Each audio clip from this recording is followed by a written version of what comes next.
Buenas tardes a todos y a todas en esta calurosa tarde del mes de julio.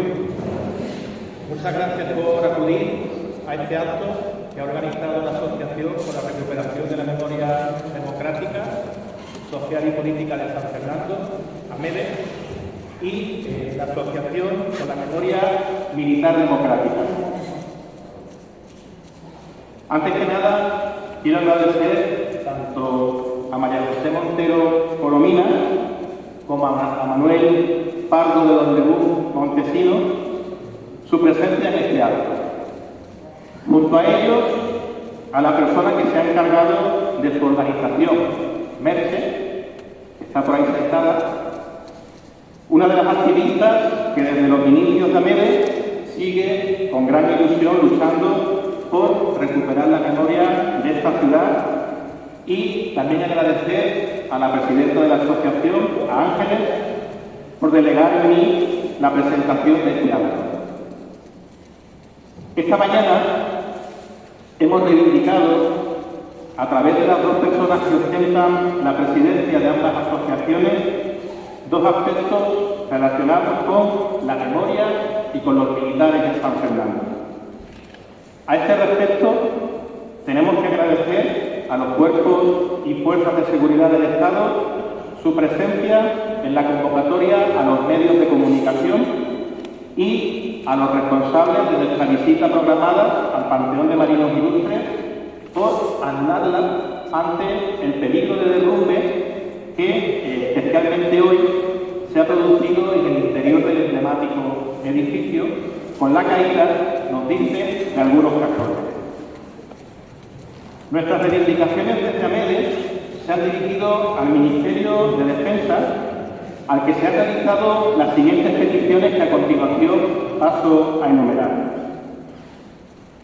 En primer lugar, tras la identificación positiva del comandante Manuel de Sancha Morales, junto con otro militar cuyo nombre, por expreso deseo de la familia, no ha trascendido, asesinado el 28 de agosto de 1936 por oponerse al golpe de Estado, exhumado en los trabajos que AMEDE ha desarrollado en el cementerio municipal e identificado presuntivamente por el equipo técnico que hemos venido trabajando en esta intervención, la presencia de alguna autoridad civil y o militar del Ministerio de Defensa en el acto de homenaje y entrega de sus restos, que se llevarán a cabo previsiblemente en el cementerio municipal de San Fernando en una fecha todavía por determinar. En segundo lugar, el día del acto de entrega de los restos, solicitamos que se le otorguen los honores militares que correspondan según el reglamento de honores y distinciones que al efecto se desarrolle habitualmente por parte del Ministerio de Defensa. Junto a esto, en tercer lugar, solicitamos la presencia de la banda de música de Infantería de Marina en el acto, planteando también la posibilidad de interpretar algunas piezas del comandante de Sánchez, puesto que también era compositor, pianista y director de orquesta, y algunas de cuyas partituras aún se conservan.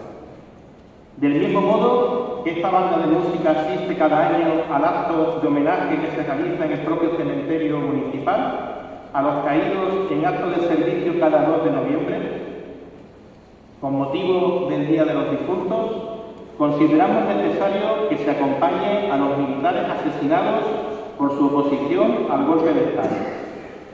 Creemos que es hora de que el Estado español, y en este caso el Ministerio de Defensa, haga un reconocimiento desde el pasado a los principios constitucionales que deben regir y entendemos que rigen las Fuerzas Armadas en la actualidad. En cuarto y último lugar, planteamos la posibilidad de que durante el acto los restos sean escoltados por una escuadra de gastadores de Infantería de Marina. Y si asiste alguna autoridad militar, se le imponga la bandera constitucional de España como ejemplo de su último servicio a la patria en defensa del gobierno constitucional de aquel momento, hecho por el que fueron fusilados.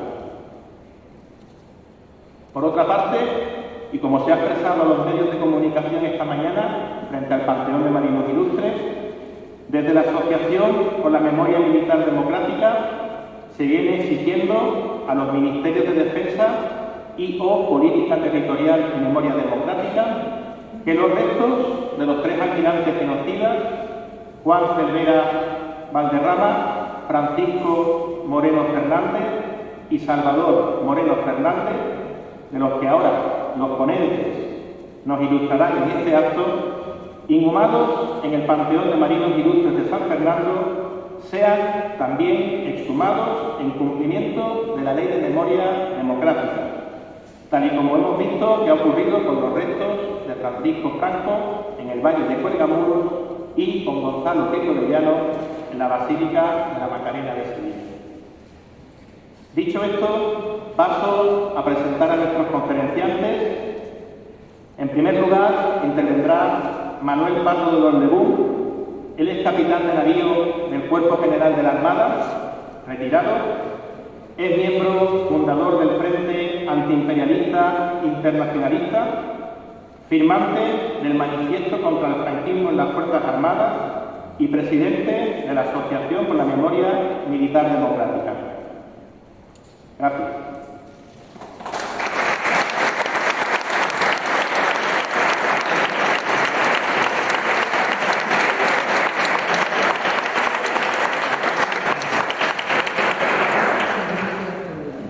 Muchas gracias, Javier. ¿Se me escucha bien? Sí, exactamente. Bueno, no parece que por el fondo no se me escucha demasiado bien. ¿Es correcto? ¿Se me oye bien? ¿No? Pues, a ver ahora. Ahora sí. Bueno, buenas tardes a todas y a todos. Me sorprende gratamente ver una sala de conferencias tan llena a rebosar. No estoy acostumbrado, francamente, a este tipo de recibimientos, lo cual me llena de orgullo y de satisfacción. Quiero empezar por agradecer a la Asociación de Memoria Democrática de San Fernando por darnos la oportunidad de participar en este acto y exponer las razones por las que consideramos, desde la Asociación de la Memoria Militar Democrática, que 3 almirantes franquistas deben ser exhumados del Panteón de Marinos Ilustres. Y además aprovecharé la ocasión para explicar un poco qué es y qué pretendemos con esta asociación. Quiero empezar por expresar mi reconocimiento y tributo a AMEDE como asociación que lucha infatigablemente para localizar los restos y devolver la dignidad de todas las personas que fueron víctimas de la violencia fascista en esta ciudad.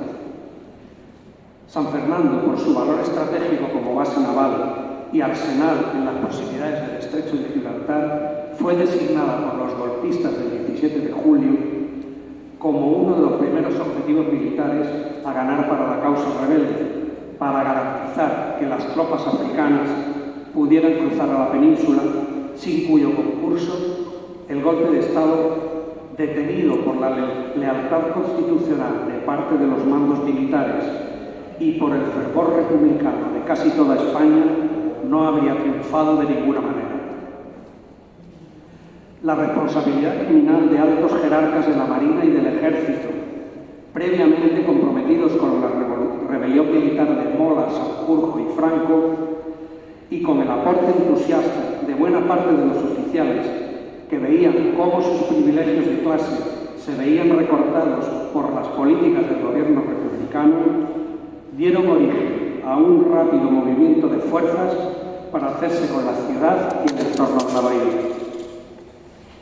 Acciones en parte espontáneas por grupos falangistas y de las derechas, en buena medida coordinados por ciertas unidades o con ciertas unidades del Ejército y la Marina y la Guardia Civil, cuyos mandos se pusieron inmediatamente al servicio de la rebelión y que desencadenarían una brutal represión, primero contra todos aquellos que se manifestaron expresamente en defensa de la República y, en segundo término, contra quienes de una forma u otra habían colaborado o manifestado simpatías por las instituciones de la República y de las organizaciones obreras y populares, o que simplemente se negaron a sumarse a la rebelión. 229 víctimas mortales, según autores, 106 de las cuales militares, presumiblemente ejecutados y enterrados en fosas comunes en el patio ampliado del cementerio municipal de San Fernando, a los que había que añadir los marinos que fueron ejecutados en el arsenal de la Carraca por resistirse a la rebelión, de los que se estiman al menos unos 20 en una fosa común junto al dique de las maderas del arsenal de la Carraca. Pero de todo esto conocen ustedes mucho más que yo, por lo que me voy a centrar ahora en otro aspecto relativo a la memoria democrática y que no reivindica a las víctimas, sino que señala a los victimarios. Es la presencia en el Panteón de Marinos Ilustres de 3 almirantes franquistas y, como veremos, con responsabilidades directas en el golpe de Estado, la guerra y la consiguiente represión. Veamos una incongruencia histórica. El Panteón de Marinos Ilustres se empezó a construir a mediados del siglo XVIII como iglesia de la población militar de San Carlos, dentro de los planes del rey Carlos III. El desastre de Trafalgar vio suspendidas estas obras, que se reanudaron en 1850 ya como tal panteón, dentro de lo que era el recién fundado Colegio Naval y que pretendía servir de referente de modelos de conducta a los alumnos que aquí cursaban sus estudios para ser oficiales de la Armada, aunque siguió sin techo hasta el año 1943 el panteón. Desde entonces y hasta ahora, el edificio ha dado cobijo a los restos mortales de aquellos que, llevados por su alto concepto del honor o movidos por su abnegado sentido del deber, alcanzaron el reconocimiento y la gloria, ya fuera dando ejemplo de bizarría en el campo de batalla, cultivando las letras o desarrollando las ciencias. Hoy día, el Panteón de Marinos Ilustres forma parte de la Escuela de Suboficiales de la Armada y alberga los restos de personajes de la talla de Jorge Juan, Valdés, Gravina, Cecilio Pujazón, Méndez Núñez, Janer o Escaño, por citar solo algunos. En este contexto, resulta una absoluta incongruencia la presencia de los restos de 3 almirantes que fueron protagonistas de la rebelión militar contra la Segunda República, además de responsables de lo que hoy sería sin duda calificado como crímenes de guerra, como explicará mi compañera de mesa a continuación.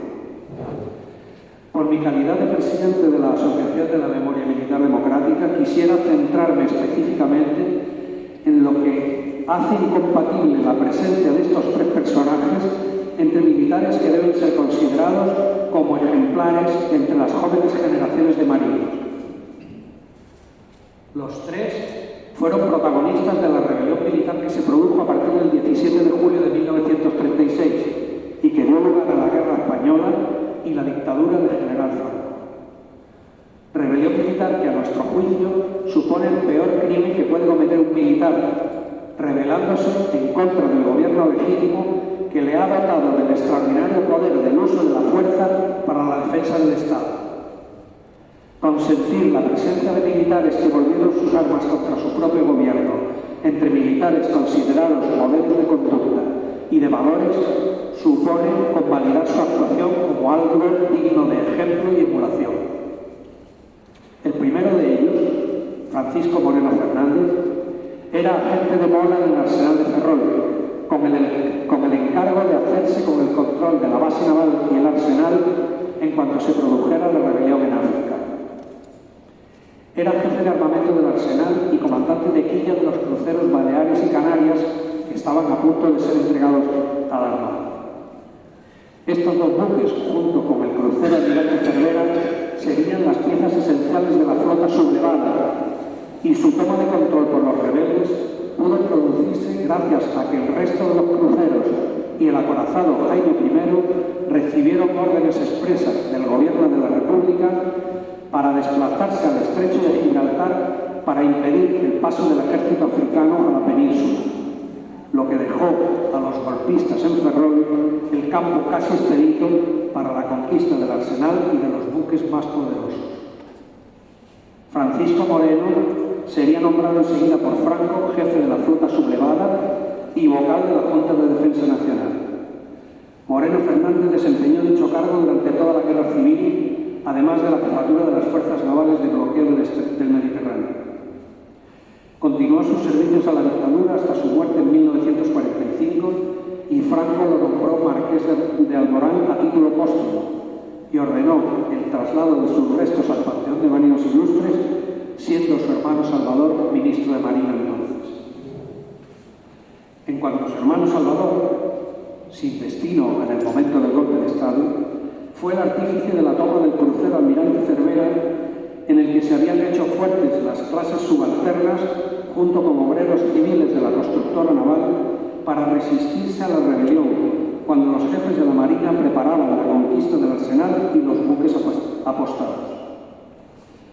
Franco le concedería la laureada por este hecho y tomó el mando primero del Cervera y posteriormente del Canarias, desde los que bombardearía las posiciones republicanas y practicaría la guerra del Corso para impedir los suministros a la República. También fue nombrado segundo jefe del Estado Mayor de la Armada por Franco y llegaría a ser ministro de Marina en su gobierno. Los dos hermanos Moreno, junto con los también hermanos Vierna, estuvieron en el centro de la rebelión en Ferrol desde el primer momento, provocando y coordinando todos los movimientos que impidieron la resistencia popular contra y forzando la sustitución de los mandos de la Marina que no mostraron su adhesión con el suficiente entusiasmo, como fueron los casos del jefe de la base, del arsenal y del comandante del crucero Cervera, fusilados estos dos últimos, entre otros muchos.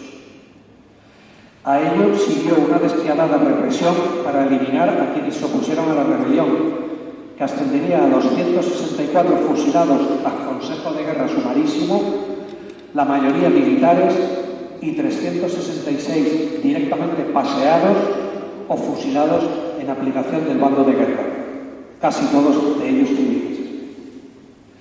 Por su parte, Juan Cervera Valderrama había sido jefe del Estado Mayor Central de la Armada hasta 1931, en tiempo de la República. Entonces solicita la baja, cuando se proclama la República, solicita la baja que no le fue concedida, pero a cambio se le nombra jefe del Departamento Marítimo de Cartagena. Tras el triunfo del Frente Popular en febrero de 1936, se le cesa como jefe del Departamento Marítimo de Cartagena y se instala en su domicilio de Puerto Real. El 18 de julio, apoyado por falangistas, miembros de la Guardia Civil y fuerzas de infantería y marina al mando del capitán Conforto, toman la ciudad de Puerto Real para los sublevados y desde allí se dirigió a Cádiz para colaborar de forma activa en el triunfo de la sublevación en el arsenal y la base naval de Cádiz. En octubre de 1936, Franco le ascendería a almirante y le nombraría jefe del Estado Mayor de la Armada en su cuartel general de Burgos. En 1951, Franco le nombraría marqués de Casa Cervera y sus restos fueron enterrados con honores en el Panteón de Marinos Ilustres un año después.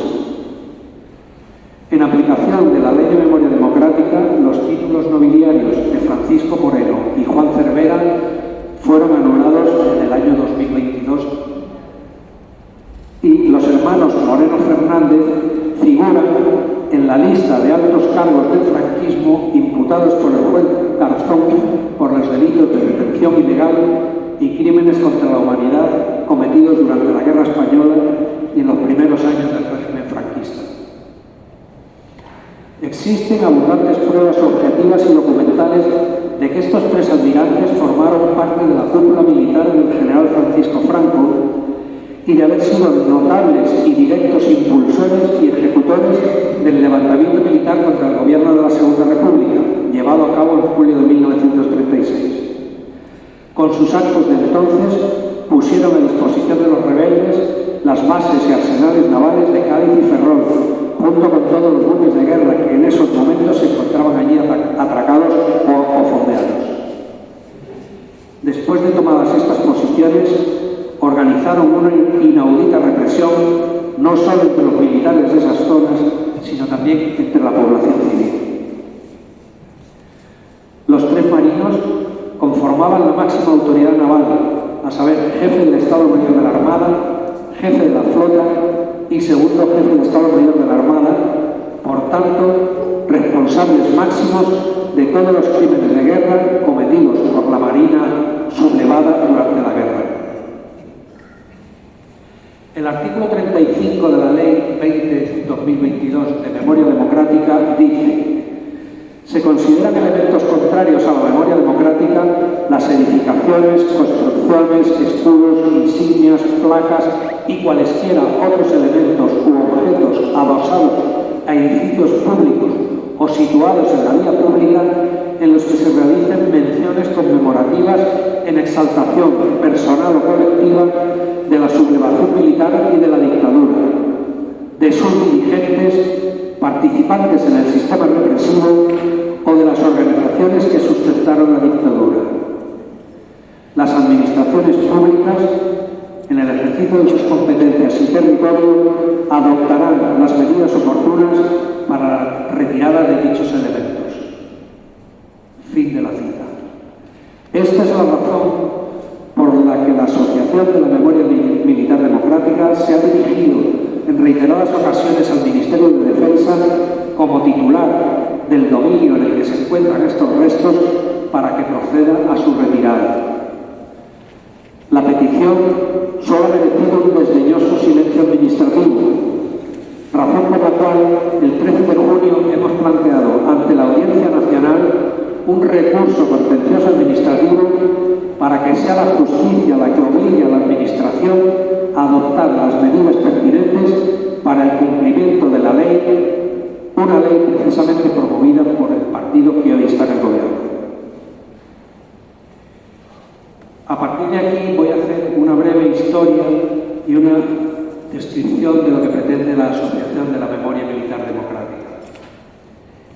En julio del año 2018, recordarán ustedes que apareció en los medios una declaración de respeto y desagravio del general Francisco Franco Bahamonde, soldado de España, que pretendía reivindicar la figura de Franco como un soldado ejemplar y sustraerlo del debate público que se había planteado como consecuencia de la propuesta que acababa de hacer el gobierno, el recién constituido gobierno de Pedro Sánchez, de extraer o de exhumar sus restos del Valle de Cuelgamoros.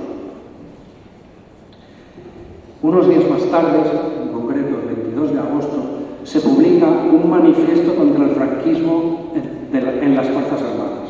Medio centenar de militares de todos los empleos y situaciones firman condenando la intromisión de los militares franquistas tratando de alterar decisiones soberanas. Algunos de ellos en activo serían investigados y sometidos a procedimientos disciplinarios. Uno de ellos, en concreto, el cabo Marco Antonio Santos Soto, sería sancionado por una falta muy grave y la separación del servicio, la expulsión del ejército. Que, por cierto, expulsión que en el año 2024 el Tribunal Supremo canceló. Para dar continuidad al trabajo que entonces habíamos iniciado con esta publicación de este manifiesto, algunos de los firmantes acordamos trabajar en ciertos ámbitos, para lo cual constituimos esta asociación, que quedó registrada en el Registro Nacional de Asociaciones el 21 de octubre del 19. Las acciones que emprendimos, además del apoyo a los represaliados, se limitaban a cartas a las distintas autoridades con reclamaciones diversas, artículos de opinión, algunas declaraciones públicas y cartas abiertas, con propuestas sobre simbología franquista en instalaciones militares y denuncias públicas de actuaciones antidemocráticas de militares. La irrupción de la pandemia de la COVID supuso un severo parón de nuestras actividades y en noviembre de 2021 por fin se celebra una nueva asamblea y se retoman las acciones. Tras la aprobación de la Ley de Memoria Democrática en octubre del 22, desde la asociación iniciamos una serie de acciones para reclamar su cumplimiento en el ámbito del Ministerio de Defensa y de las Fuerzas Armadas. Nos dirigimos reiteradamente al Ministerio y a la Secretaría de Estado de Memoria Democrática para algunas de las actuaciones concretas y solicitamos una entrevista con la ministra para que nos permitieran acceder al inventario de intervenciones que por parte del Ministerio de Defensa deberían estar elaborando de acuerdo con la Ley de Memoria Democrática. Decidimos poner todo nuestro empeño en el asunto de los almirantes franquistas enterrados en el Panteón de Marinos Ilustres por su especial simbolismo, al tratarse de un recinto militar en el que reposaban con todos los honores 3 almirantes que habían participado directamente en el golpe de Estado y en presuntos crímenes de guerra. Por primera vez, el gobierno de la nación se vería ante la tesitura de tener que adoptar medidas en instalaciones militares, en cumplimiento de su propia ley y contra la más que previsible resistencia de buena parte de la jerarquía militar. En líneas generales, se puede hablar de 2 grandes objetivos de la asociación. Por una parte, honrar la memoria y recuperar la dignidad de los militares, guardias civiles y demás combatientes que fueron leales a su juramento de fidelidad a la Segunda República y que se mantuvieron firmes en la lucha contra el golpe de Estado y las fuerzas rebeldes durante la guerra. Y en segundo lugar, combatir la pervivencia de la mentalidad franquista y sus manifestaciones entre las filas de los profesionales de las Fuerzas Armadas y de la Guardia Civil. Entre los fines de la asociación se encuentran denunciar la ilegítima y criminal suplantación del orden constitucional de la Segunda República, denunciar la responsabilidad de militares y guardias civiles en la comisión de crímenes de guerra durante la Guerra Civil y en actos de violenta represión contra la población que le siguieron, impulsar el estudio, la difusión de conocimientos y medidas de reparación para las víctimas militares de la Guerra Civil y honrar a todos los militares que fueron represaliados por ser leales a la Segunda República. Colaborar en abrir los archivos militares a toda la ciudadanía y eliminar cualquier obstáculo debido a clasificaciones de seguridad que pudieran impedir. Poner en evidencia la persistencia de la mentalidad franquista entre los mandos de las Fuerzas Armadas y de la Guardia Civil y promover medidas para conseguir una efectiva erradicación de las Fuerzas Armadas, de la iconografía franquista y de las conductas autoritarias residuales herederas del régimen dictatorial del general Franco. Hasta ahora, algunas de las actuaciones que hemos hecho han consistido en eliminar los nombres franquistas del callejero del arsenal de Ferrol. Esto se consiguió hace 1 año y pico, conseguido a medias, porque nuestra reivindicación consistía en que sustituyeran los nombres de aquellos marinos que habían participado en el golpe de Estado, que fueran sustituidos por aquellos que se mantuvieron fieles en la defensa de la República. La decisión del gobierno fue sustituir los nombres de los marinos rebeldes por las grandes glorias de la Marina históricas, ¿no? La batalla de Lepanto, la batalla del Trafalgar, los grandes almirantes Méndez Núñez, etc. Hemos hecho también una denuncia de elementos franquistas presentes en el Museo del Aire. Hemos pedido una participación de nuestra asociación en el comité de seguimiento de la Ley de Memoria Democrática que se debió crear en el Ministerio de Defensa a consecuencia de la entrada en vigor de la ley, con un acceso al inventario de esos elementos a eliminar. Queríamos colaborar en la identificación de aquellos elementos que en el interior de las unidades, cuarteles, buques, etc., hicieran alusión a la memoria franquista.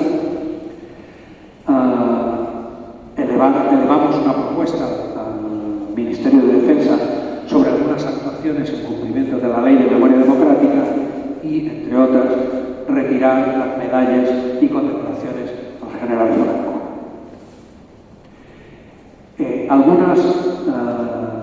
Algunas de estas actuaciones han sido ya iniciadas, pero como digo, el énfasis que estamos poniendo ahora se centra fundamentalmente en la cuestión del Panteón de Marinos Ilustres, por la razón de que es el propio Ministerio de Defensa el que tiene que forzar una actuación al interior de instalaciones militares, lo cual, a diferencia de lo que ha pasado con la retirada de los restos de Franco o de Emilio Moro, de Queipo de Llano, estos estaban en instalaciones civiles. Ahora estamos hablando de una instalación que pertenece al Ministerio de Defensa, que está situado en la Escuela de Suboficiales de la Armada. Luego es el propio Ministerio de Defensa el que tiene que obligar a la Armada a hacer una actuación de este tipo. Hay otra serie de cuestiones que tenemos, digamos, nuestro listado de reivindicaciones o de objetivos para eliminar la impronta franquista al interior de las Fuerzas Armadas, pues tales como retirada de todos los vestigios franquistas de espacios militares abiertos al público, simplificación del acceso por investigadores a los archivos militares y digitalización de sus depósitos, renombrar unidades e instalaciones militares que todavía conservan nombres que fueron impuestos por la dictadura, como puede ser la Residencia Militar General Castañón de Mena o la Brigada, la División Acorazada Brunete o cosas así, ¿no? Declaración de lugares de memoria de aquellos parajes o edificios conocidos por ejecuciones que se cometieron en represalia por la resistencia de militares leales a la República, como sucede con la Punta del Martillo del Arsenal de Ferrol. Retirada de medallas y distinciones militares a Franco y a todos los militares que participaron activamente en la rebelión del 36. Retirada o resignificación de todos los vestigios franquistas existentes en los museos militares. Si vais a visitar los museos navales, por poner algo que tenéis aquí próximo, veréis que hay salas con cantidad de banderas, cuadros y alusiones a personalidades de la dictadura, sin que haya la más mínima explicación del papel que cubrieron durante el golpe de Estado, la guerra y la dictadura. La restauración del honor y la dignidad de los militares leales a la República, con un ascenso honorífico a título póstumo, funerales con honores militares, como se está reivindicando desde AMEDE para el comandante de Infantería de Marina de Sancha, de todos aquellos que fueron asesinados por las fuerzas rebeldes. Reconocimiento de las fuerzas encuadradas en el Ejército Popular Republicano como un referente histórico antecedente de las actuales Fuerzas Armadas españolas. Reconocimiento de los miembros de la guerrilla antifranquista como excombatientes en el esquema de veteranos de las Fuerzas Armadas. Reconocimiento de los combatientes republicanos en el maquis, en los ejércitos aliados o de los deportados a los campos de exterminio nazis. Inclusión del estudio de las Fuerzas Armadas republicanas y de la guerrilla antifranquista en los planes de estudio de las academias y de las escuelas de las Fuerzas Armadas y de la Guardia Civil. E ingreso de España como miembro en el comité administrador del Memorial del Campo de Exterminio de Mauthausen y otros en los que republicanos españoles estuvieron internados, tomando parte de todas las actividades y actos que se convoquen con una representación militar de alto nivel, como hacen los ejércitos de los países aliados en la Segunda Guerra Mundial. Para concluir mi intervención, quisiera dejar constancia del sentimiento, del más profundo respeto y admiración por todos los militares y guardias civiles profesionales que, manteniendo su lealtad y juramento de fidelidad a la Segunda República, Se enfrentaron a las fuerzas rebeldes durante el golpe de Estado, la guerra civil y la dictadura, pagando por ello un alto precio, en muchos casos con su vida. Idénticos sentimientos extensivos a todos los milicianos que valerosamente y sin apenas medios e instrucción se volcaron en la defensa de la República desde el mismo momento del golpe de Franco. A todos los componentes del Ejército Popular Republicano, constituido a toda prisa por el Gobierno de la República, integrando en él a los milicianos para poder organizar una fuerza capaz de enfrentarse al ejército africanista y los cuerpos expedicionarios nazis y fascistas con amplia experiencia de combate.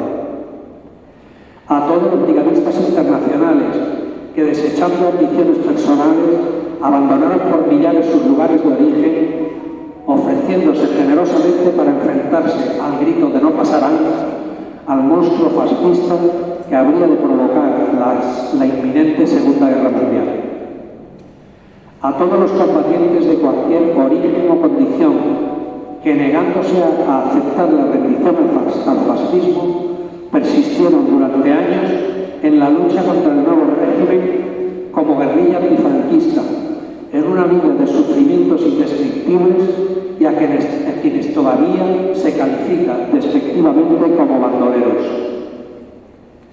A todos los republicanos combatientes que, forzados por una derrota militar, se vieron obligados a abandonar España y, pese a todas las dificultades, se mantuvieron en una obcecada lucha antifascista durante la Segunda Guerra Mundial, en la que alcanzarían los mayores triunfos militares como guerrilleros o encuadrados en los ejércitos aliados, en los que llegarían a ser admirados por sus compañeros de armas por su valor y determinación. Y a todos los combatientes cuyo triste destino como prisioneros de guerra apátridas fue acabar en los campos de concentración y exterminio nazis, en donde sucumbieron la mayoría de ellos tras una heroica resistencia. A todos ellos deseo honrar la asociación que me cabe el honor de presidir y manifestar públicamente nuestro firme compromiso de trabajar por preservar su memoria y por conseguir de esta sociedad el reconocimiento que merecen como ejemplares luchadores por la libertad y que han sido injustamente olvidados durante los casi 50 años de libertades democráticas formadas. He terminado, gracias.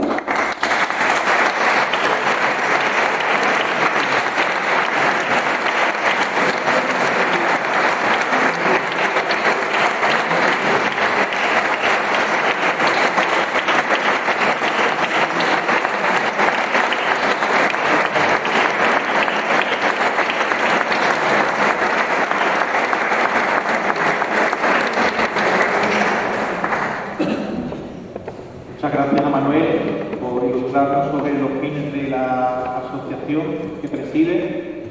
En San Fernando hay muchos ejemplos de lo que él ha mencionado, incluso en el propio Museo Naval que tenemos aquí cerca, así que vemos que todavía queda mucho trabajo también en este sentido. A continuación voy a presentar a la segunda de nuestros conferenciantes. Ella es María José Montero Corominas. Es licenciada en Historia Moderna y Contemporánea por la Universidad Complutense de Madrid, por tanto historiadora, aunque ella prefiere definirse como estudiosa de la historia y feminista. Forma parte del colectivo Somos la Huida, que trabaja para visibilizar y homenajear a las personas que huyeron de Málaga en 1937 por la carretera hacia Almería. Del mismo modo, es colaboradora de la Asociación de Amigos y Amigas de las Brigadas Internacionales.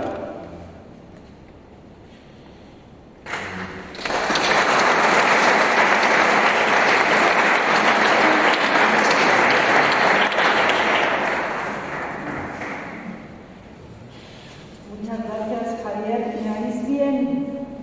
¿Me oís bien? ¿No? ¿Me oís ahora si me acerco más? Mejor, ¿no? Vale.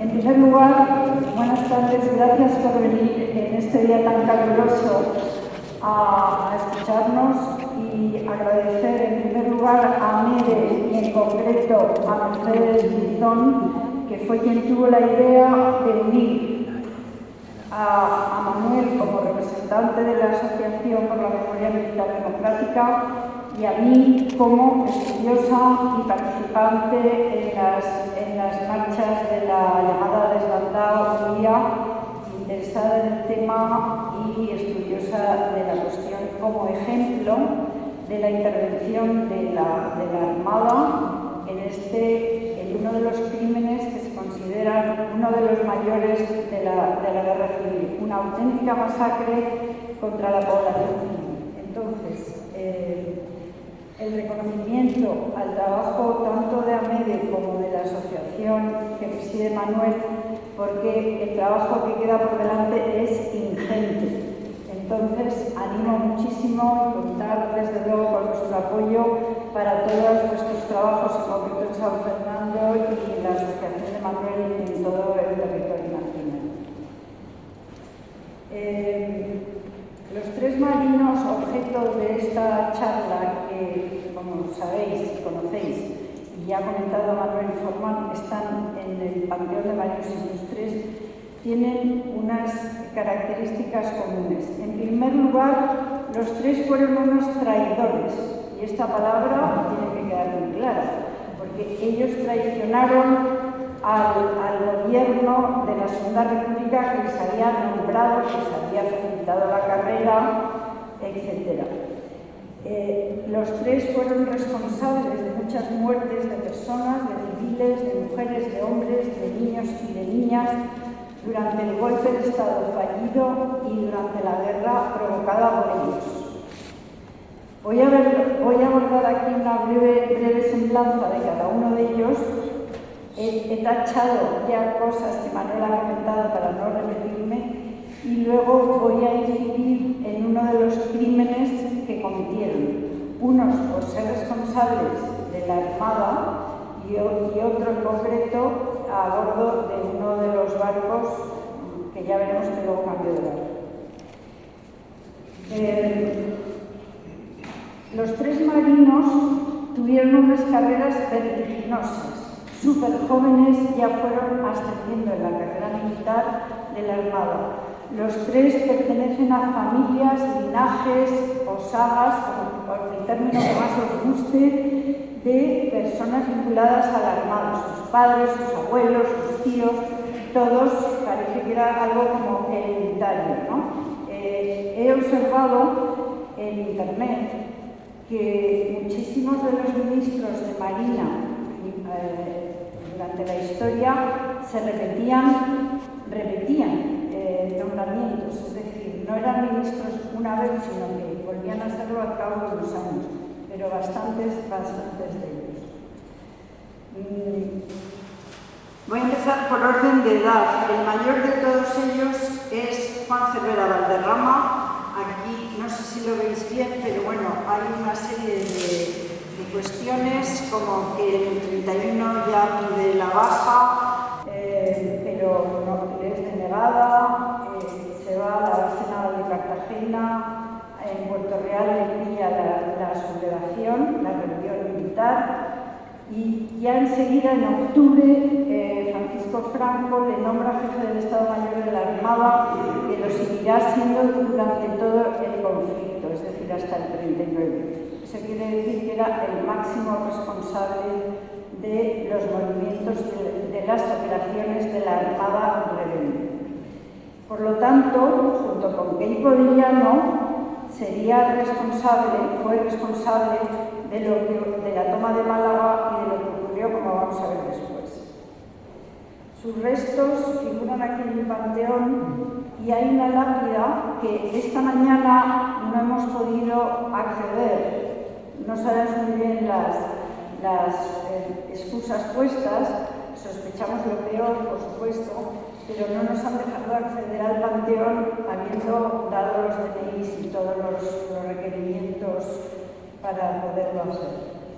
Pero me consta que hay una lápida donde se lee de Juan Cervera, jefe del Estado Mayor de la Armada, lo gobernó en los días difíciles de la guerra de liberación. La patria honra su recuerdo.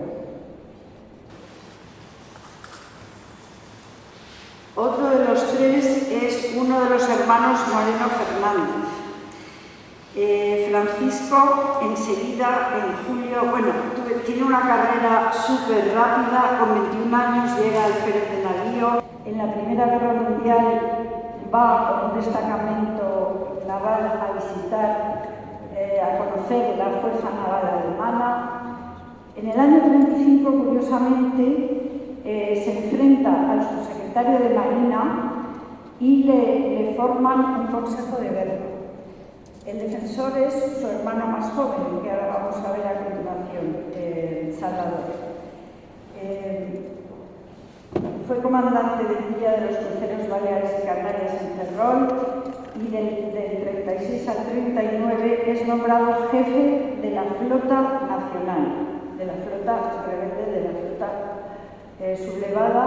En el 37 ya es nombrado contraalmirante, en el 39 vicealmirante, en el 41 almirante, o sea, una carrera impresionante. Después es nombrado marqués de Alborán, que es sustituido, o sea, que es suprimido el título con la ley de memoria democrática.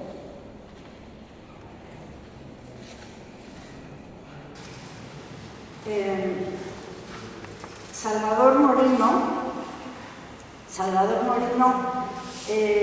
también una carrera vertiginosa. Fue profesor de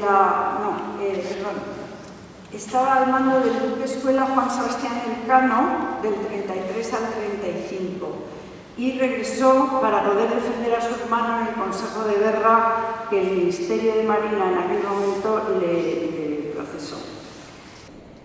En el julio del 36 estaba en situación de disponible, ¿no?, que le llamáis así en los términos militares, y estaba en la base del Ferrol. Enseguida se sumó a la sublevación y el mismo día 21 de julio, siendo capitán de fragata, él asaltó o tomó, no sé el término cómo sería, el crucero Almirante Cervera que estaba en el puerto de Ferrol. Y a partir de ese momento, ese barco quedó al servicio de los sublevados. Inmediatamente ascendió a capitán de navío. Y el capitán de navío estaba en ese momento comandando el crucero Almirante Cervera. Saldario Sánchez Ferragut fue fusilado a los pocos días. La primera misión de este barco, con Salvador Moreno al mando, fue acudir a Gijón en auxilio de los militares sublevados, que estaban sitiados en los cuarteles de Zapadores y Simancas. Y dada la impunidad con que minaban los puertos y cañoneaba las poblaciones costeras, este barco fue denominado el Chulo del Cantábrico. Entre otros bombardeos, lo hizo por la zona del Cantábrico a barcos que trataban de sacar a niños y a niñas de Santander y de Bilbao para llevarlos a Inglaterra o a Francia, y desde este barco, que era muy ligero de movimientos, pues los bombardearon y algunos de ellos tuvieron que volver. Luego se dirigió a apoyar el bloqueo del Estrecho Gibraltar y participó en la batalla de Cabo Espartel. Esta batalla fue determinante para facilitar el acceso de los contingentes militares desde Marruecos, los tabores de regulares y los legionarios que cruzaran el Estrecho Gibraltar. En enero del 37 participó en la toma de Málaga y en febrero, junto con los cruceros Canarias y Baleares. Tuvieron una acción muy contundente en el bombardeo de la población que huía por la carretera de Málaga a Almería. Se calcula que, junto con el resto de unidades, causaron muerte entre 3.000 y 5.000 personas. Sabéis que de todo lo que ocurrió en la denominada desbandada judía no hay cifras certeras, porque no había ningún tipo de registro, porque la población salió despavorida de Málaga y no había registro.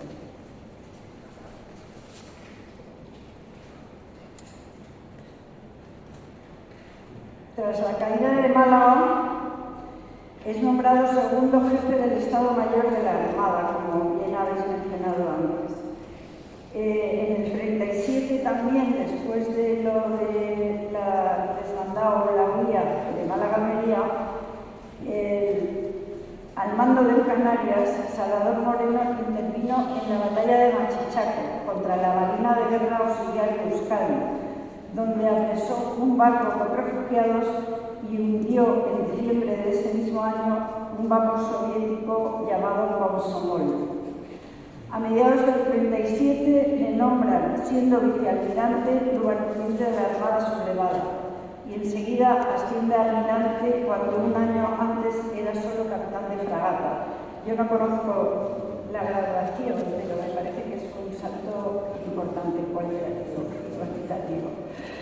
En el año 39 se traslada a Bizerta, Túnez, a bordo del destructor Fiscal, para hacerse cargo de la entrega del grueso de la flota republicana refugiada, tras huir de Cartagena. Y en julio asciende a contraalmirante.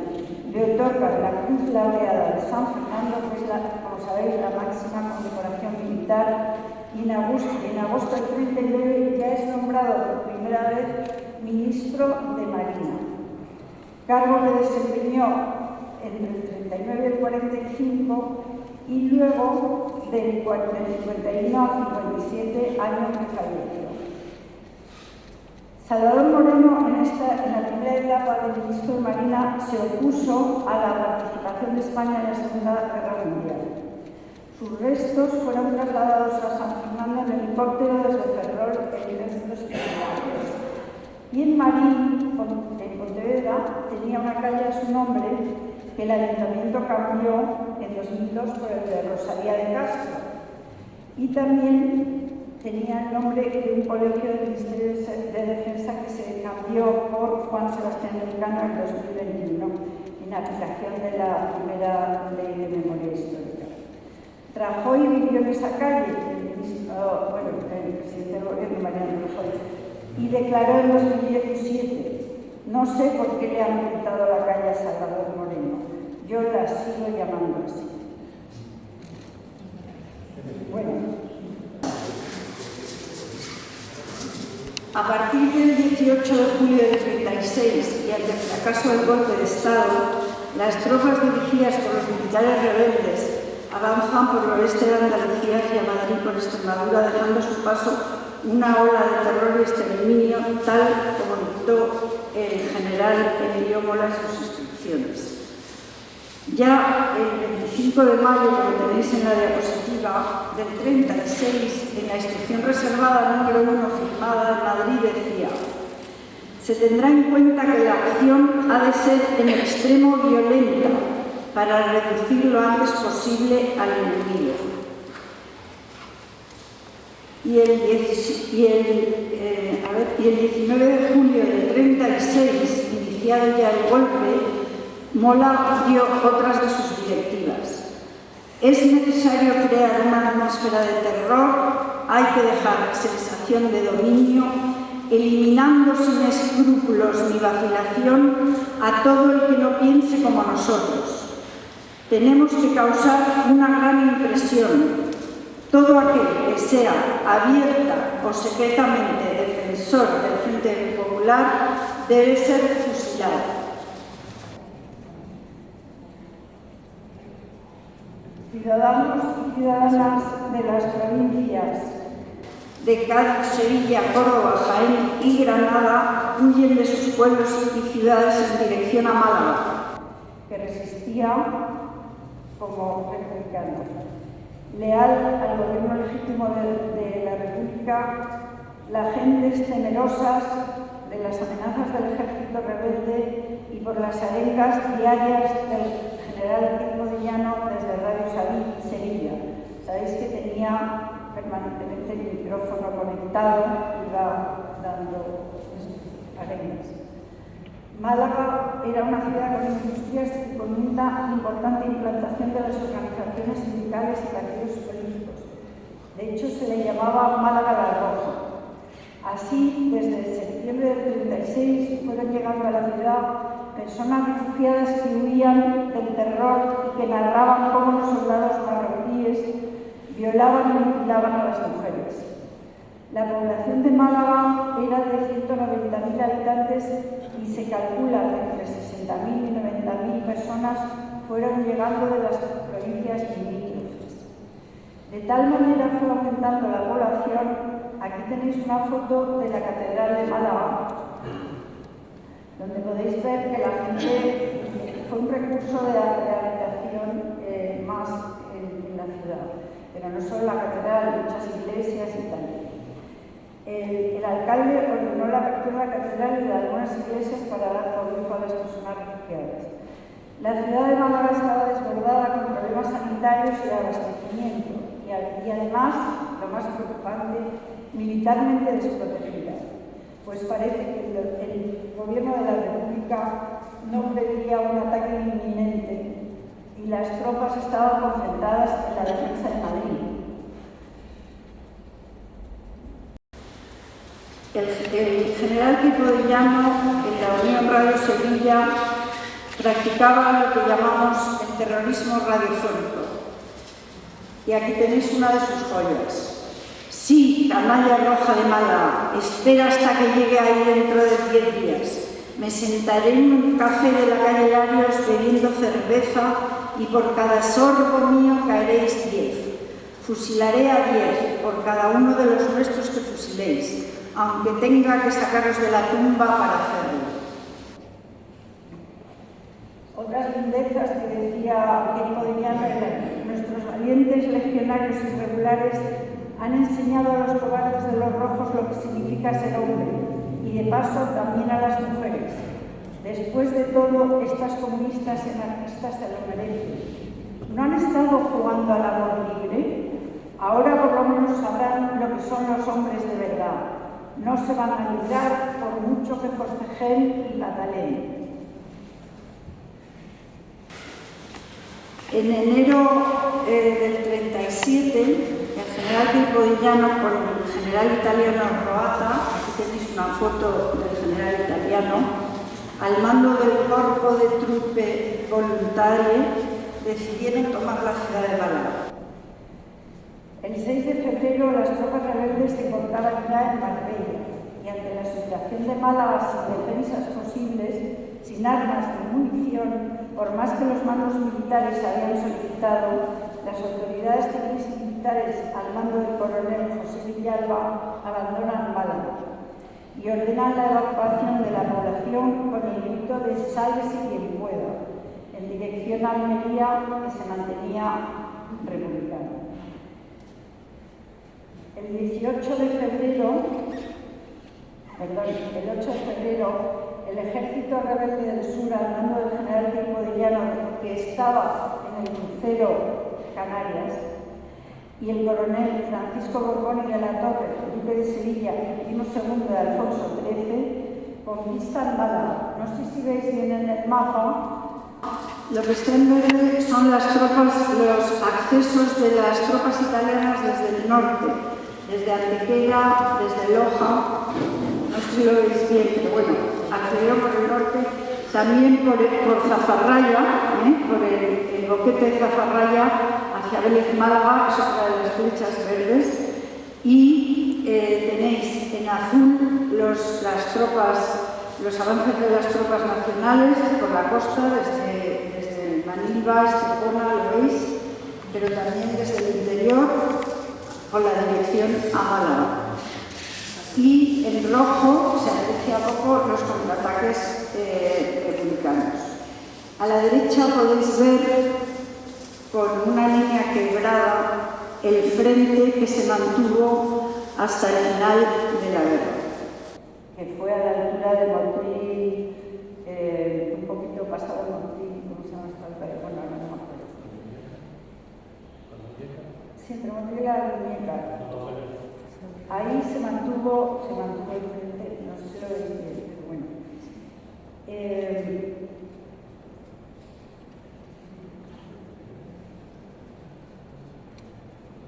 Aquí tenéis, esto se verá peor desde el fondo sobre todo.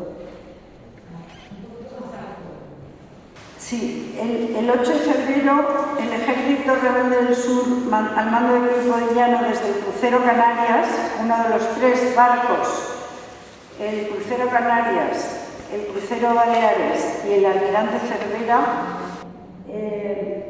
como digo, el general Luis Bodillano y el coronel Francisco Borbón y la Torre, duque de Sevilla y primo segundo de Alfonso XIII, conquistan Málaga con gran facilidad, después de haber avanzado rápidamente desde el campo de Gibraltar. Apoyados por el Corpo Truppe Voluntario italiano desde Ronda Antequera, Granada y Alhama, por el norte, por el boquete de Zafarraya. Y con la ayuda inestimable de la aviación nazi alemana, la Luftwaffe, y de la aviación legionaria italiana y de los 3 cruceros fascistas, el almirante Cervera, el Canarias y el Baleares. Por el lado republicano apenas hubo resistencia.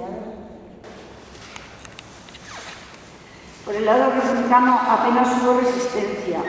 Como curiosidad, comentaros que uno de los pocos aviones que intervinieron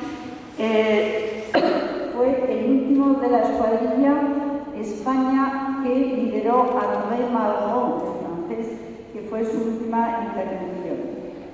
Comienza así lo que sería la mayor masacre contra la población civil conocida hasta el momento, el primer ataque de un ejército moderno contra la población indefensa. No hay cifras exactas de esta huida, que se denomina en muchos sitios la desbandada. Según Maribel Brenes y Andrés Fernández, en torno a 300.000 personas. Otros autores y historiadores y historiadoras ponen una cifra más baja. Por la carretera 340 en dirección a Almería, la mayoría mujeres con personas mayores y criaturas a su cargo, con los pocos enseres que podían acarrear. Aquí tenéis algunas fotos, las únicas que existen fueron tomadas por Hazen Cife, un ayudante del doctor Norman Bettine, que acudieron a la zona desde Valencia, bajaron en una furgoneta que tenía habilitada Norman Bettine para hacer transfusiones de sangre sin necesidad de llevar a las personas heridas a un hospital. Desde el propio furgón podían hacer las transfusiones de sangre, algo que era súper moderno y vanguardista en aquel momento. Aquí tenéis, por ejemplo, una foto de aquella situación. Personas con enseres huyendo por la carretera de la muerte.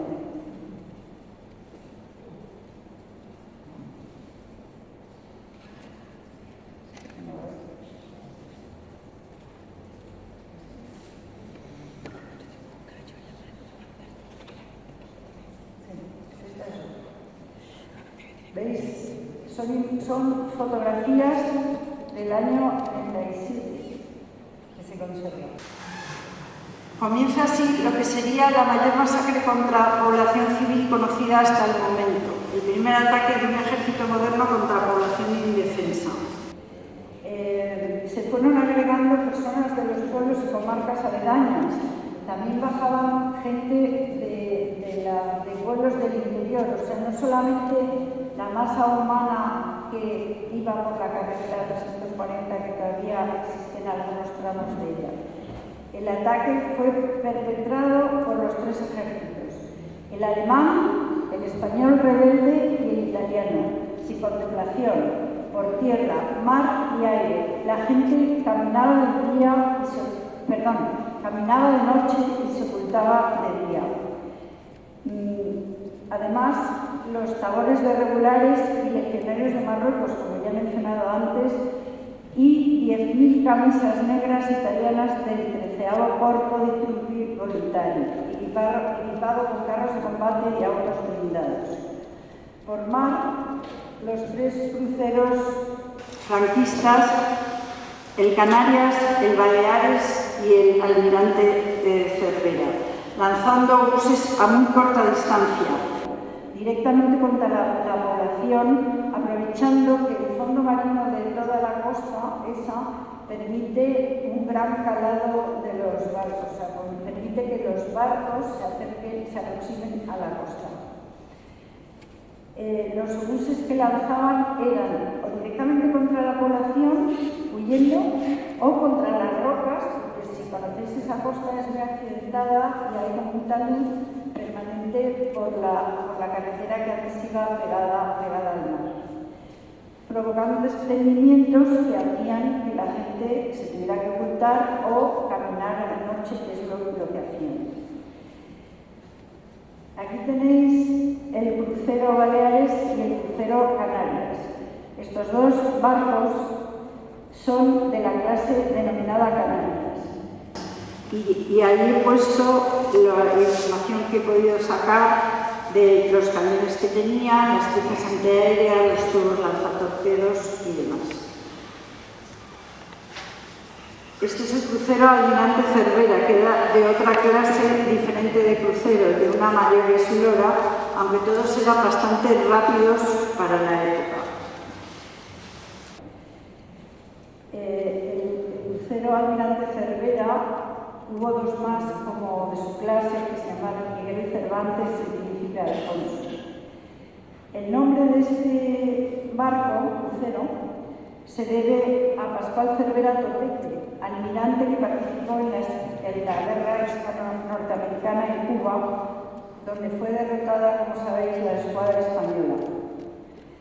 En julio del 36, este barco estaba en el seco en Ferrol, y le impidió tomar parte en las primeras maniobras o operaciones junto con sus 2 barcos gemelos, pero quedó en poder de la marinería que permaneció fiel al gobierno de la República.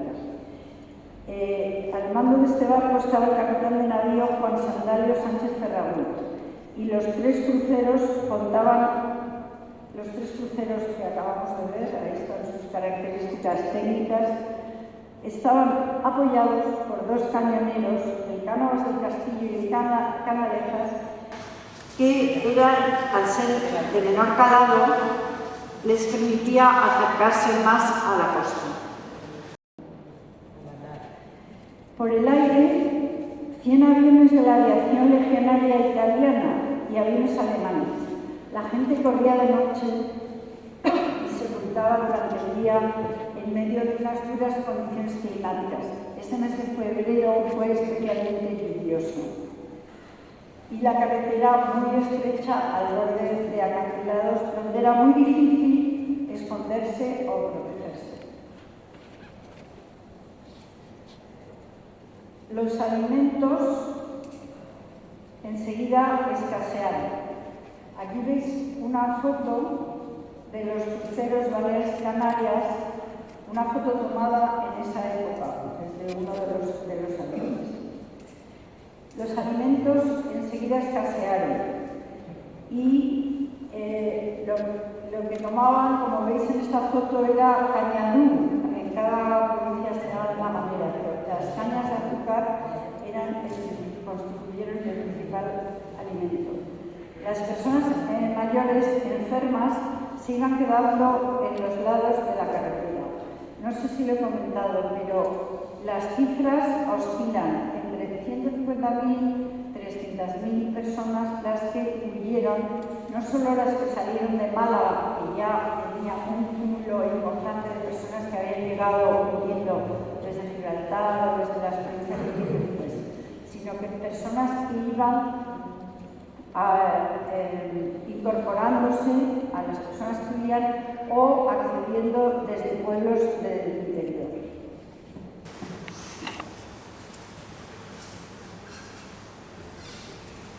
Esta foto es muy impactante. Es una mujer, como veis, tratando de amamantar a una criatura con una persona, no sabemos si viva o muerta. Estas son las fotos que tomó Hassen Fize, uno de los ayudantes del doctor Norman Bethune. que acudieron desde Almería a socorrer a la población, pero no se imaginaban el drama que estaba sucediendo. Y lo que hicieron fue vaciar el camión, el furgón, donde tenían todos los instrumentos para hacer transfusiones de sangre, y cargar a gente y evacuar a gente hacia la zona republicana, especialmente niños, niñas, mujeres, personas mayores y enfermos. Esta es otra foto de todas estas fotos que están así enmarcadas, son las que hizo Hassem Zise, que era un ayudante del doctor Norman Bettin, que formaba parte de las brigadas internacionales.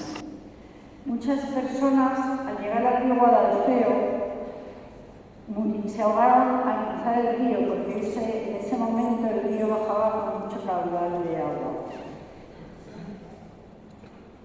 Aquí tenéis otra foto de la vida. Esta era el doctor Norman Bettin auxiliando a gente.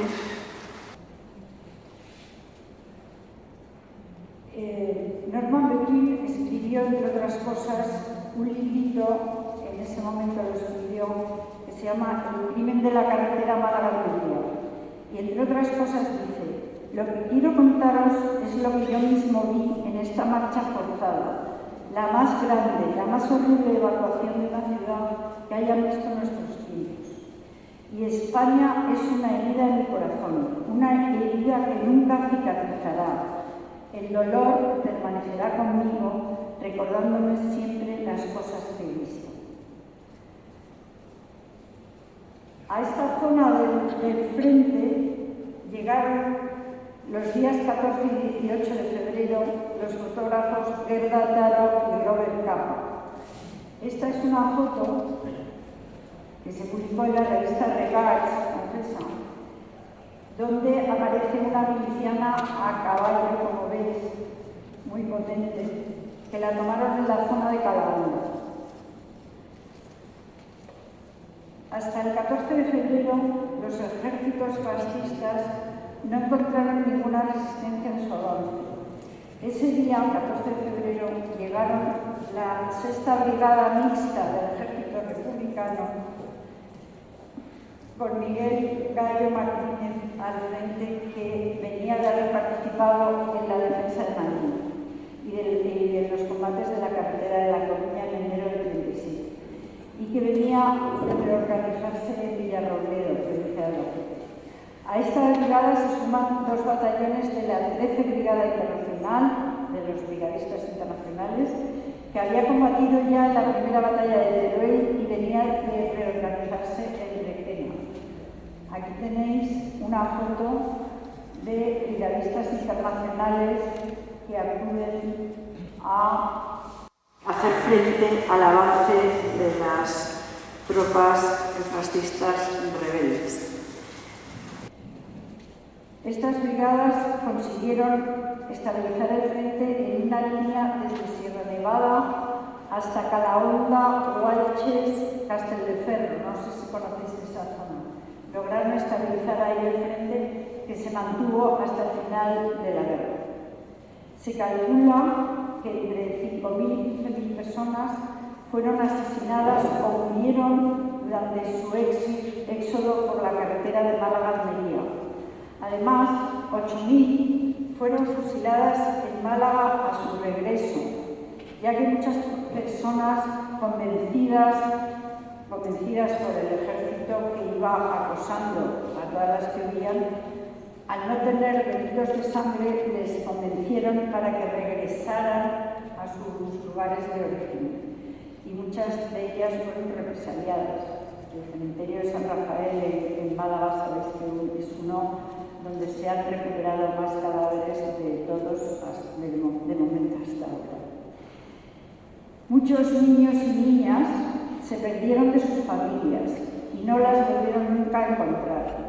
Los testimonios de las personas supervivientes, que hay muchísimos, podéis buscar porque hay muchísimos testimonios, son estremecedores. Las primeras personas refugiadas llegaron a Almería el día 12 de febrero. No hay censos, pero según el Socorro Rojo Internacional atendieron a unas 100.000 personas a su llegada a Almería. Entre las personas que tienen testimonio de esta situación de las víctimas estaban Tina Modotti y Matilde Landa. Esta situación de la llegada de tantas personas en tan malas circunstancias y con tantas personas heridas provocó una situación muy complicada en la ciudad de Almería, que a su vez era batida por la aviación nazi y por determinados barcos que se aproximaron a la ciudad de Almería. No había suficiente infraestructura para acogerlas. Los hospitales se vieron desbordados y mucha gente tuvo que dormir en la calle. Aquí tenéis una foto de personas refugiadas en Almería en el año 37. La huida, el éxodo de la población concentrada en Málaga por la llamada carretera de la muerte es un hecho histórico muy poco conocido que se ha empezado a investigar hace años.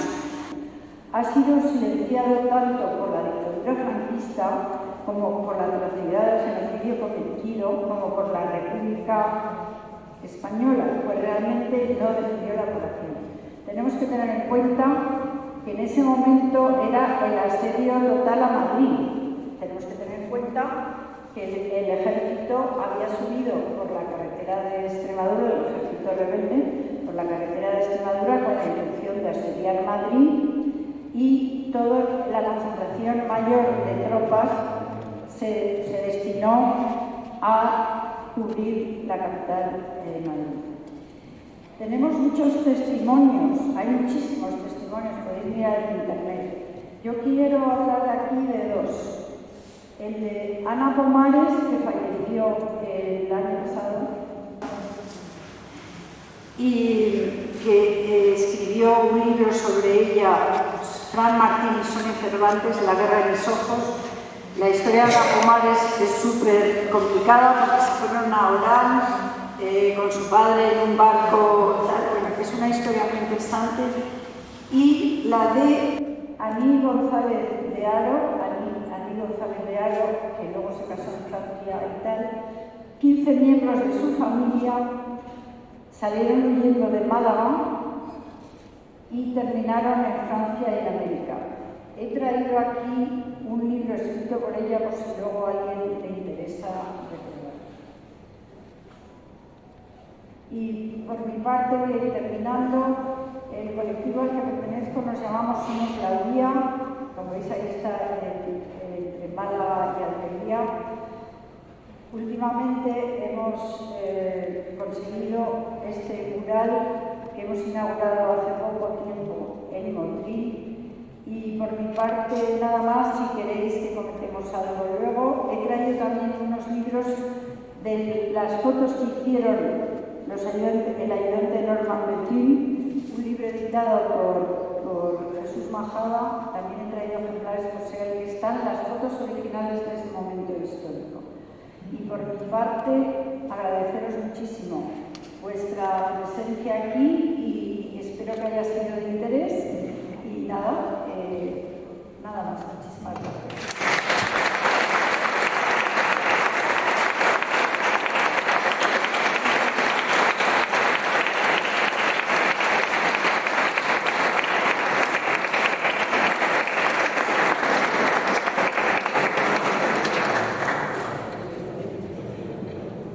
Bueno, creo que tenemos que pedir disculpas tanto por el poco aforo que tiene el espacio como por la acústica, pero es lo que nos han dado. Eso nos ha quedado más remedio que acudir aquí al castillo, y aunque estemos cerca del micrófono parece ser que en el fondo no se escucha muy bien. En cualquier caso, creemos que se puede abrir un turno de preguntas en el público. Hable. No sé si podríamos. Bien, gracias. Primero.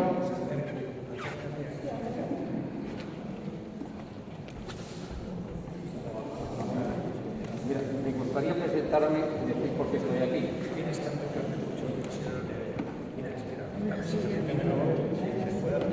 Ese no funciona. A ver si soy yo ahora. Perdón por la hora, porque es muy tarde, ya llevamos hora y media aquí, pero... me llamo Jaime Goyenes, soy gallego, no andaluz, pero he vivido en San Fernando, tengo un hijo en San Fernando, tengo ciertas raíces para poder hablar aquí. Vivo retirado en el Puerto de Santa María, he recibido el anuncio de esta conferencia, entonces me interesaba saber por qué militares como yo, informados como yo, piensan de distinta forma después de tantos años. Y sobre todo a los 84 años. Yo he recibido la misma información que el boom, lo que pasa es que 10 años antes, quiere decir que soy 10 años más viejo que él, pero bueno, esas son circunstancias de la vida. Lo que sí quería decir era que me interesaba saber los objetivos, os he explicado muy bien de cuál era su asociación. Y efectivamente me han gustado mucho las conferencias, están muy bien pergeñadas. Desde mi punto de vista, hay muchos errores, muchísimos, con lo cual no tengo forma de empezar a explicar aquí cuáles son, porque mi opinión sería también en contra y no quiero hacer ningún polémica. Lo que sí me gustaría era leer un párrafo de una carta que el contraalmirante Leopoldo Boado, entonces teniente de navío en Canarias y a las órdenes del almirante Francisco Moreno, le escribió a Salvador Moreno, como hizo la guerra silenciosa y silenciada, 5 volúmenes enormes, entonces estaba recopilando información. Bien, él empezó a decir una serie de anécdotas del almirante y sin querer, porque no estaba eso escrito, escribió lo siguiente, que lo que sería muy importante y lo he encontrado por casualidad. Ya. Cuando embarcaba en el Canarias el almirante, el ambiente del Canarias cambiaba. Nos sentíamos más importantes y más seguros. Una muestra de su carácter lo demostró cuando la toma de Málaga. Navegábamos de vuelta y vuelta y ante ese puerto poco más o menos en el paralelo de Torros, de pronto el Baleares dicho, con Manolo Vierna de comandante, empezó a bombardear por los cañones de 12 la carretera por donde vivía la población civil. Lo hacía sin permiso y por las buenas. Desde el Canarias, el almirante le mandó cesar el bombardeo, pero el pobre de Manolo Vierna, con su apasionamiento, o no recibió la orden o quiso hacer de Nelson un indopenario y el almirante nos ordenó salir de la formación y disparar por la proa del Baleares hasta que por fin este paró el bombardeo. Es decir, que en contra de lo que se está diciendo, el único que bombardeó la costa fue el Baleares, con comandante Manolo Vierna. Manolo Vierna, después de trascendido al contraalmirante, pasó a mandar toda la flota a los cruceros y se hundió precisamente con el Baleares, cuando entonces el comandante era contándome cosas. Y después, esto quiere decir que no ha habido absolutamente ninguna orden del Estado Mayor de la Armada, que era entonces Cervera, y que el Francisco Moreno hizo fue evitar esa masacre tan rara que están hablando ahora, y esto, después hablaron los años. Perdón. No, yo estoy contando esto profesional en polémica y si me quieren creer, me creen, si no, me da lo mismo, no importa. Pero, entonces, el almirante Moreno lo único que puede detener el bombardeo, es decir, que no había recibido ninguna orden y el bombardeo fue el Baleares. El Cervera, entonces lo mandaba el capitán navío Moreno, el otro, estaba en otra zona, no bombardeó para nada la carretera esta. Es decir, eso era una copia al capitán navío, por si acaso petrolero. Y hablando de lo andado, realmente una figura casi hasta hace unos 30 años, en el cual empezó a tomar mucha importancia y pasaron de 3.000 muertos a 5.000, de 5.000 empezó a ver, pero todas estas fotos que hay, que se puede ver, si hubiese tantos muertos, hubiese aparecido alguno, pero efectivamente no aparece. Hay una serie de trabajos que son, por ejemplo, Antonio Nadal, que fue el primero que habló de la desbandada, y que después es comunista, y entonces ahora está intentando decir la verdad. Entonces hay unos 6 trabajos que le he dejado ahora aquí, otro que es Luis María María Sandoval, que ha trabajado sobre esto, y por favor, lo único que pido es que, de verdad, se consulte información veraz y no se esté inventando, porque precisamente, por ejemplo, esto que dice que venían a ayudar, resulta que no ha ayudado nada, no encontraron ningún muerto. Entonces eso es muy difícil. Pero bueno, no quiero ninguna polémica, es lo que quiero decir. ¿A qué venir?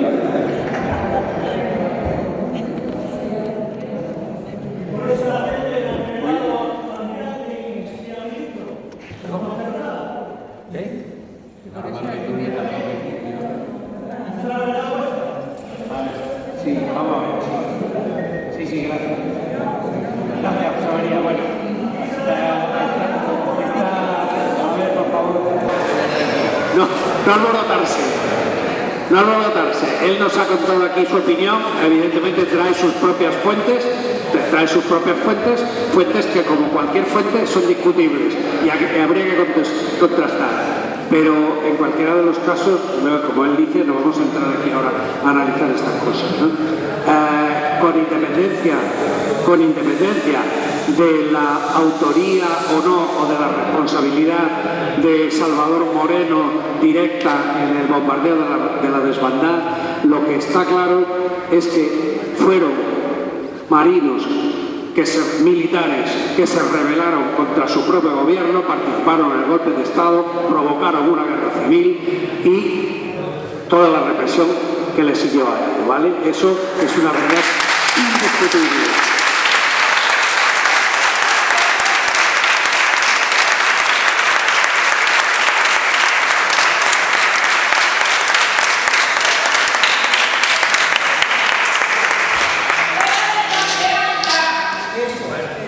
Hay otra mano ahí levantada.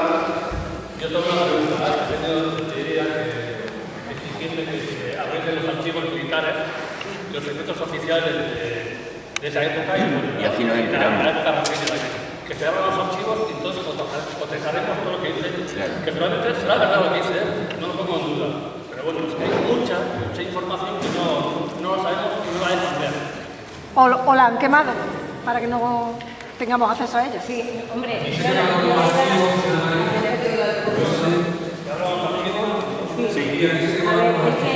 Vamos a intentar levantar la mano para pedir la palabra y así mantenemos un cierto orden. Era contestaba lo que yo iba a decir, que técnicamente no lo puedo explicar, da igual quién fuera, que con las arenas de Queipo de Llano ya era suficiente como para que cualquier militar que estaba de acuerdo con el golpe de Estado pues usara las armas de las formas que lo hizo, porque ya el otro pues le daba órdenes. O sea, él técnicamente lo ha explicado y nada más.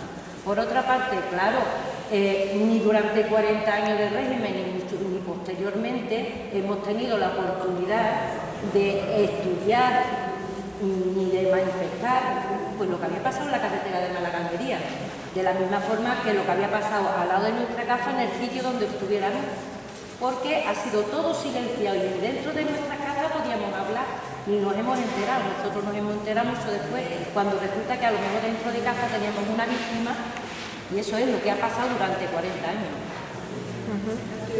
Y bueno, eso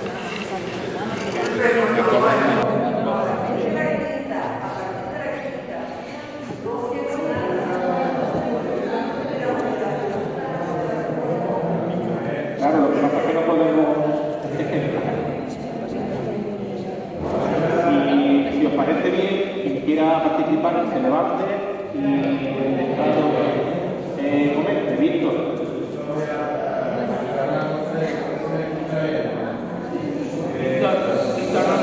No te oye con caso. Es mejor que te vengas aquí delante.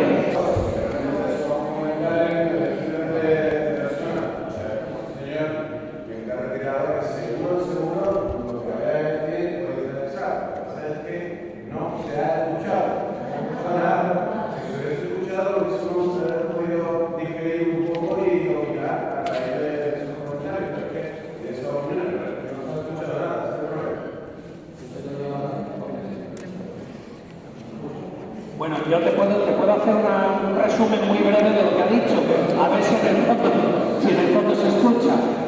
Se trata de creo que es una carta personal de un marino que habla de la conducta del almirante, no el almirante entonces, Salvador Moreno al mando del almirante Cervera, en la que dice, sí, al mando del crucero almirante Cervera, en la que dice que estando en las proximidades de Málaga, fue Vierna, desde el crucero Baleares, el que empezó a bombardear la desbandada, sin permiso, sin autorización, y que se le dijo que dejara de hacerlo y que Vierna no quiso hacerlo, o no recibió la orden de que cesara el fuego, o no quiso hacerlo. Y que además el crucero Canarias, bueno, no sé si quizá los he confundido, el otro estaba fuera de la zona. Eso es lo que dice ese personaje en ese momento histórico. Que yo sepa, el proceso de la huida duró unos cuantos días. Es decir, que es posible que en el momento en que estaban esos barcos delante de Málaga, en esas circunstancias, a lo mejor eso se produjo. Pero eso no quiere decir que ni Salvador Moreno, ni el Baleares, ni Canarias no se hubieran implicado en ese bombardeo. Y sobre todo, con independencia de quién era el que estaba mandando qué crucero y demás, la responsabilidad del jefe del Estado Mayor de la Armada, almirante Juan Cervera Valderrama, del jefe de la flota, almirante Francisco Moreno Fernández, y del comandante entonces del crucero almirante Cervera, Salvador Moreno Fernández. Bueno, en este caso podemos poner en duda lo que dicen sobre el crucero de Salvador Moreno Fernández, pero de luego la responsabilidad de los otros dos subsiste, y yo pongo en duda lo que dice eso. Quiere decir que puede ser una anotación circunstancial de una circunstancia concreta, de un momento concreto, de un proceso que fue mucho más largo que el simple episodio que se está ahí relatando. No sé si se ha entendido.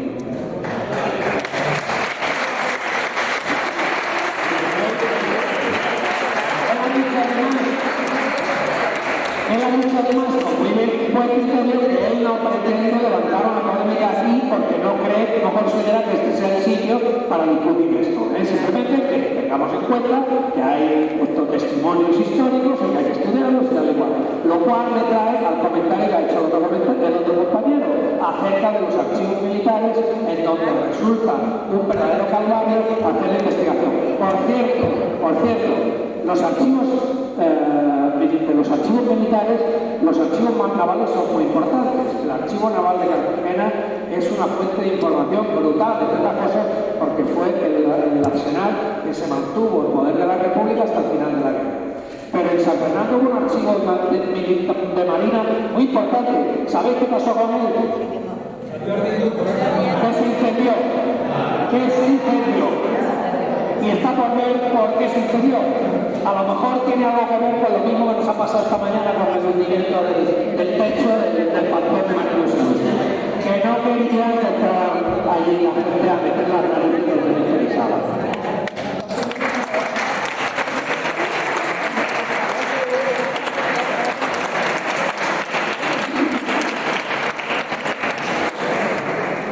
Me vais a perdonar, pero voy a hacer abuso de autoridad, en este caso que estoy aquí.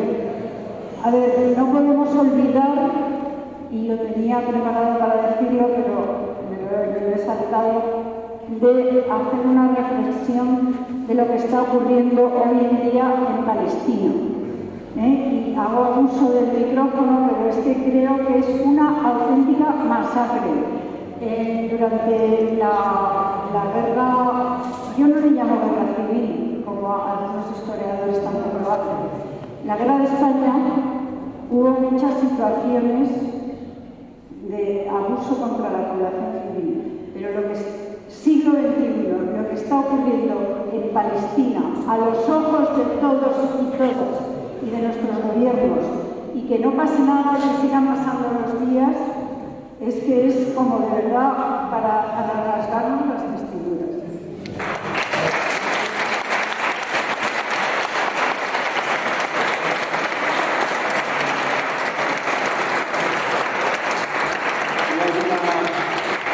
¿Hay alguna otra intervención?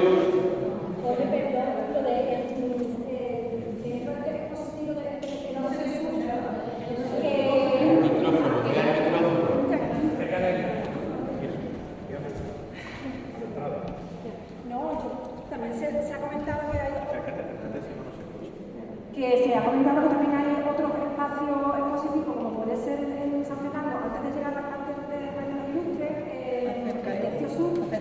El tercio sur, pues se visita turísticamente y tiene su rincón de los gloriosos.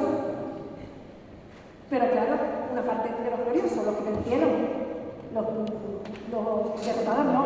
Y incluso el patio se le denomina también de una buena persona, el señor Lois, el patio Lois. Entonces van entrando generaciones nuevas de militares y parece que hay que rendirle pleitesía al pasado. Que también es posible para que lo quiten. Eso, para hacer el inventario.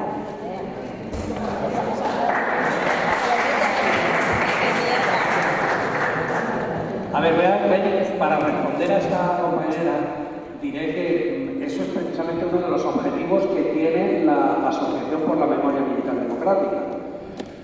Las autoridades, la administración en general, no conoce esos detalles.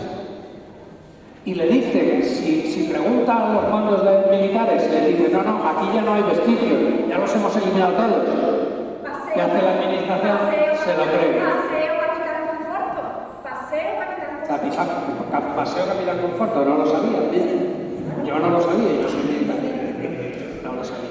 Pero esto es una de las cuestiones precisamente en las que la Asociación de la Memoria Militar Democrática quiere incidir y decirle al Ministerio de Defensa en dónde tiene que intervenir para eliminar vestigios franquistas. Pero que se lo digan, que además que estamos dispuestos nosotros a decírselo desde dentro. Somos personas que conocemos, en este caso concreto no lo conocía, pero bueno, conocemos el mercado, sabemos lo que hay en los cuarteles, en los barcos, en las instalaciones militares. Pero, ¿puedo decir una cosita también? Que para no olvidar, como yo por ejemplo soy de una generación que nací en el año 70, voy a cumplir 54 años ahora. A mí, gracias a la asociación AMEDE, me ha abierto los ojos y o sea, me da vergüenza de la democracia que a mí no me ha formado. Soy autodidacta, voy por libre, trabajo con el tema de los represaliados, honrándolo de mi manera, ayudando. Y tampoco creo que se deba de blanquear en el sentido de si se retiran vestigios que se puedan llevar a un museo para pedagógicamente estudiar, porque si ya con mi generación yo no me enteré y a lo mejor viniendo a San Fernando, para mí la calle Cruz de los Baleares no significaba nada, y a raíz de que la veo escrita y empiezo a indagar, pues me suscita el interés y el conocimiento. Pero si nos dedicamos a, por ser demasiado sectario, como ahora mismo no me sale esa palabra, querer llevar la ley de memoria hasta el límite de quitarlo del medio y no enterarnos ni las siguientes generaciones que están a otra bola, pues entonces yo creo que estamos haciendo un favor a los fascistas. Porque ahora mismo Varela, ¿dónde está? Para que se enseñe históricamente, ¿de acuerdo? Se ha retirado del sitio donde no debería haber estado. Eso es fenomenal, pero las siguientes generaciones, algún interés en saber quién era eso, si ya incluso la gente de la isla, para ellos es una persona laureada y que supuestamente habrían hecho mal quitarlo de ahí. Lo que quiero decir es que seamos listos también y no ayudemos a campear el fascismo y se enseñe pedagógicamente. Ya está.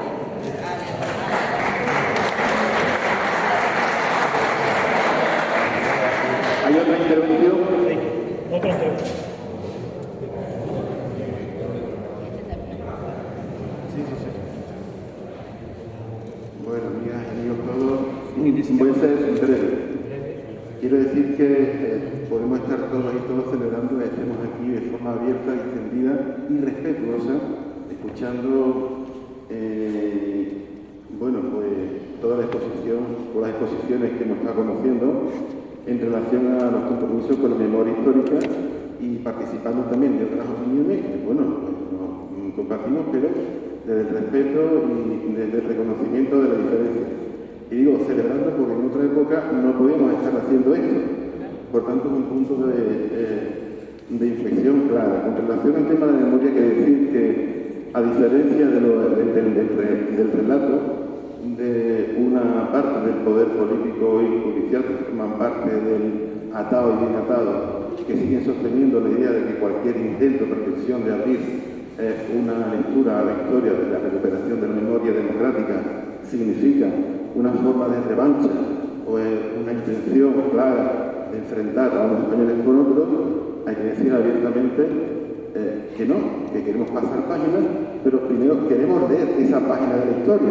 No estamos de acuerdo con pasar páginas sin quedándonos con el relato que nos han impuesto a sangre y fuego durante 40 años y casi 50 ya de una democracia basada en la desmemoria, en la denuncia justamente a la recuperación de la memoria, porque ese fue además un compromiso político de todos los actores que intervinieron entonces en la transición.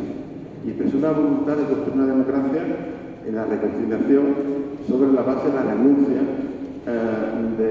del conocimiento de la historia. Y la historia no tiene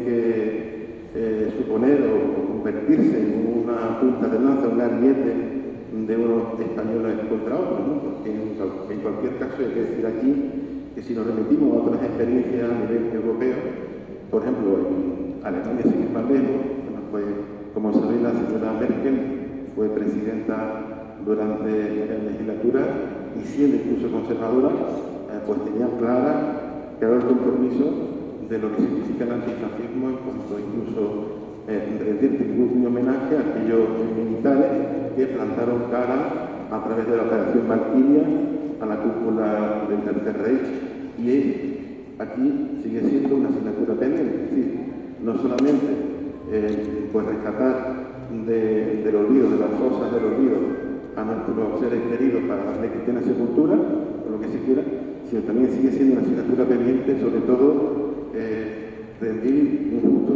tributo público y oficial tanto a militares como a civiles que dieron su vida por lo que tenemos hoy.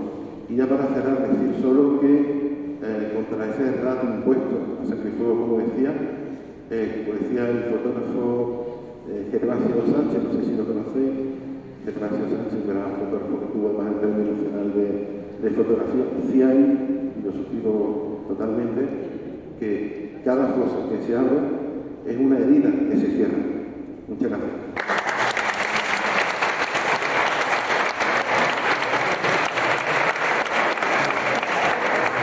¿Y hay una intervención?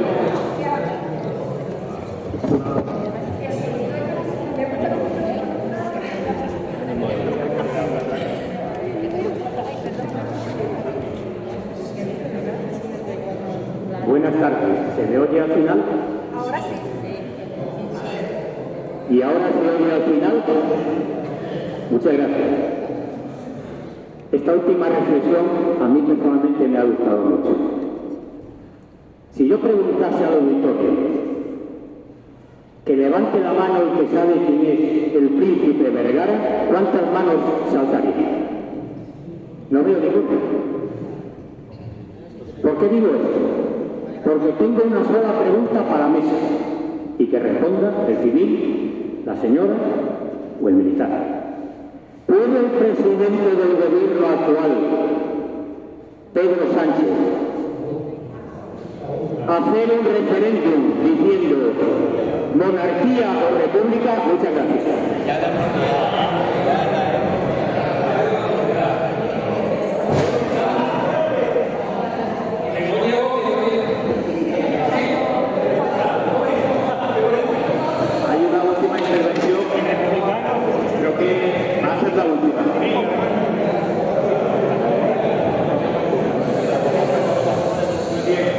Muy buenas tardes.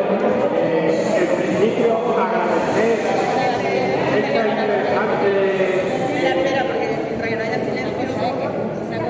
En principio, agradecer esta interesante conferencia sobre los temas militares, porque son unos temas muy olvidados y para la mayoría de nosotros el tema del ejército se simplifica en aquella frase de decir cautivo y desarmado el ejército rojo. No sabemos muchísimo más allá de lo que ocurrió con aquellos militares de la República. Entonces es muy interesante saber y conocer realmente todos estos años de silencio.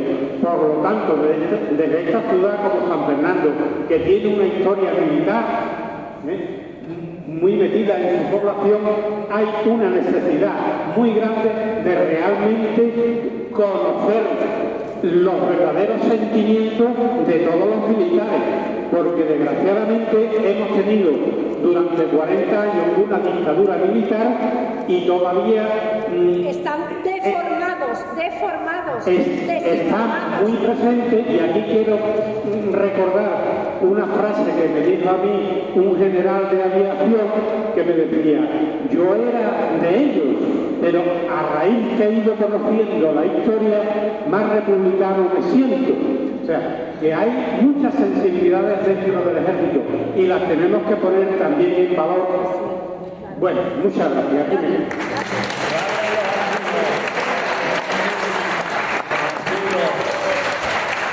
Bueno, con esto terminamos el acto. Muchas gracias a todos y a todas por haber asistido. Gracias.